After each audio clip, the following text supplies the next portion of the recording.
My Tyrain here again, and today's video is going to be a recap of Love and Hip Hop Atlanta, Season 1, Episode 2. This show is a mess. Okay, so as you can see, I have a guest here with me. Hello, my name is Sweetness. Oh my God, please excuse her. Why is she smiling too much? Why is she saying it? Okay. Okay, y'all, here we go. This is my mommy. Please don't be fooled by the looks. She is really old enough to be my mommy. You know, I could be her sister, but she's not. You know they say black don't crack, honey. Hey! So, let's jump into the video. Okay, first of all, let me say, this show right here, all this scriptedness, yes, scriptedness, it's just so ridiculous. Let me give you an example of what I'm talking about. That whole, let me put the cameras in the bathroom stall with me while I piss on the pregnancy stick. And they all in my face and I'm over there. Oh my God. And now, some idiot. who actually lets a camera go follow them into the restroom and piss on the stick? See, so that is just too scripted. That tells you right there she's a little slow. Okay. So okay, so okay, let's start with the beginning of the show. Wait, first before we get into the review, if you guys didn't check it out, please, you need to go and check it out. Evelyn Lozado and Mama D were on Candy Coated Nights, I think sometime last week, but it was a trip. It was really good. Evelyn was, honey, giving her freaky bedroom boom with Chad, but Mama D, she was spitting that real pimp shit. You know what I'm saying? She said, "This is Mama D's daily bread. Everybody take a slice." I said, "Okay, Mama D, That's my girl. yes." She's very hyper, isn't she? Anyway, so, okay, now let's get into the show. So, at the beginning of the show opens up. Ariane, you know, Mimi's best friend, the one with the little cute short hair, because I love her hair, it's so cute. Ariane and Mimi are waking up the next morning from the whole Stevie J Club fiasco. And Ariane is sitting there saying, "Oh girl, what is you gonna do? And you should be tired of this, or you gonna leave him, blah blah blah, so on and so forth." And of course, Mimi's sitting there looking dumb as usual. Ariane like, "Okay, so he doing this, and the other. Are you ready to leave him?" Do you think Mimi said yes? No, she just sitting there looking goofy and just like, "Okay, well, I'm cool with being a fool." I'm so hurt and disgusted over all of this. I don't be with him all the time. I don't know what he's doing. Bitch, you know he's doing something he ain't got no business. Yeah, she do. And I mean, how many bricks gotta slap her in her damn face? Do y'all hear that screaming? That's my son. Please excuse that. How many bricks gotta slap her in her damn face for her to just wake up and smell coffee? And she, you know, didn't say, "Oh, I'm finna leave him." She said, "I gotta tell by him. He's my baby's father." Okay, so Next. okay, so and then of course the scene moves to Stevie J talking about how the whole little situation went down with Mimi and she ain't accepting his calls and he gotta try to get back in good with her and he gonna have to do some extra work to get back on her team and this, that, and the other. So, and then what wasn't he saying? He was calling her. Yeah, and she wasn't responding and all this stuff. He's saying he was calling her, and she wasn't responding when he answered his calls. So apparently she got some kind of cleaning business. So he pops up over to the job, the cleaning business job, which looked like a complete stage. Because it didn't even look like she was really cleaning. I don't know. I saw some random mop and bucket sitting over there. I thought it was her house. I did too. It sure didn't look like she was at somebody else's house cleaning up. I don't know what was going on with that. But anyway, I digress. So, you know, he go over there and speak the shit to her, blah, blah, blah, blah. And what is this all about? Why did Stevie J be making these faces? What's up with that? I don't know. Is that I'm finna get you face? I don't know what that's about. He be making these faces. But anywho, he goes over there, he trying to get back good in with her, blah, blah. Of course, she acting like she don't heard and, you know, whatever. But then he say, oh, well, she say, oh, I got to get back to work. And he like, well, can I see you when you get off or whatever? And she was like, no, call me tomorrow. He's like, oh, yeah, call you tomorrow. She's like, so, of course, they end up going out on this, I guess, makeup date or whatever you want to call it. And, of course, he gets back in good with her.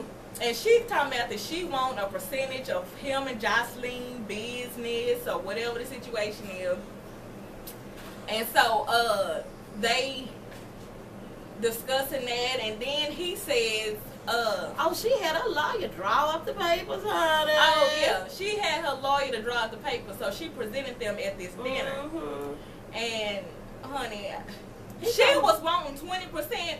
But as the show played out, it seemed like she only got 10, because like that's what Stevie J had said, something about 10%. So I don't think Stevie J don't want to give her no percent. And she talking about that she gonna hit him where it hurts in his pocket. Child, does that supposed to make up for you being made boo-boo the food? For real, because that's what he did. Because if he would have been my man, he wouldn't have left me at no restaurant and went to the studio with Miss Cuckoo. And so then he goes on to jump on the piano and sings her this song. Trying to sound like Stevie Wonder. Lord, I just, you know, I really want to put the TV on mute because I was embarrassed for both of them. For real. All this, singing. And she just smiling and looking. Child, that is a setup for him to go do some more dirt on your butt. And yeah, she just smiling. And so when he get through with his little, you know, then she runs up to him and they hug and they say that. So basically, she done took back the bullshit. There you have it. With his ugly self. I forgot to talk about Rashida. I'm sorry, you guys. Before all of this stuff took place at the first beginning of the show, when the show first opened, it opened up on Rashida. So we finally getting some more in-depth into Rashida's life. Rashida is married to a guy named Kirk. They've been married for 12 years. They have an 11-year-old son, which I didn't know she was married. I think it's real cute. I really like them together. But baby, she was handling Kirk through this episode when they were supposed to be at the video shoot. She said, I got other things to do just to do this, and you done fired the stylist. What's up? Ooh. Babe, she was handling him. She was handling him. So, but I really like them. They real cute together. Okay. So the Rashida incident, the Rashida business, and then the Stevie J and Mimi makeup business. And then so after that, is that when Mimi go over to Carly's house? Yes, and was asking Carly about what she saw, what's going down and stuff like that. Mimi goes over to Carly's house. They're supposed to be catching up because, you know, they knew each other back in LA when they lived there. And they're supposed to be catching up or whatever, but of course Mimi is asking Carly about what she saw as far as the Jocelyn and Stevie J kissing and all that kind of business. And her story have not changed. She says she saw them kissing and that she was calling him daddy and this, that, and other. So Mimi goes on to tell Carly, well, you know, I am in the business now and I get a percentage off that bitch. Like, she is just really bossing something. But honey, she needs to boss her life because it is completely out of control. Out of control. The way she is allowing stuff to happen and allowing this man to treat her. So, and then Carly like, oh, for real? And I want to work with Stevie J. And I know, after she done said when she had a date, she said, I still want to work with Stevie J. Yeah. Baby, Carly trying to eat. That's all that boiled down with Carly. She trying to eat. And Jocelyn, old sick self, trying to keep her down. And that ain't right. Because she don't want Stevie J to be attending nobody but her. So, after that, you know, then I guess they discuss further Jocelyn and, you know, the whole Carly working with Stevie J situation. And then after that, do we go to Lil Scrappy and no, we go to Erica and her mama. Yes. Erica and her mom, well, as we saw last episode, Erica didn't grow up with her mama. Mom was on drugs and ended up going to prison for a long time, whatever. Erica, it's revealed this episode, Erica was raised by Who did her? Her aunt and uncle. In She was New raised York, by her New York, aunt and uncle okay. in New York. And so her and the mama was out together getting ice cream, but then it turned into this week fest because Erica started crying, saying she felt like that the mama didn't love her because she never wrote her letters from prison and this, that, and the other. Oh. And so the mama was like, no, I do love you, so on and so She forth. said she did write her letters. Oh, she did. She sure did. So what? So The what aunt and happened? uncle didn't give it to give her her? the letters. I don't know Maybe the what aunt and uncle happened. didn't give her the letters. But she was like, no, I love you.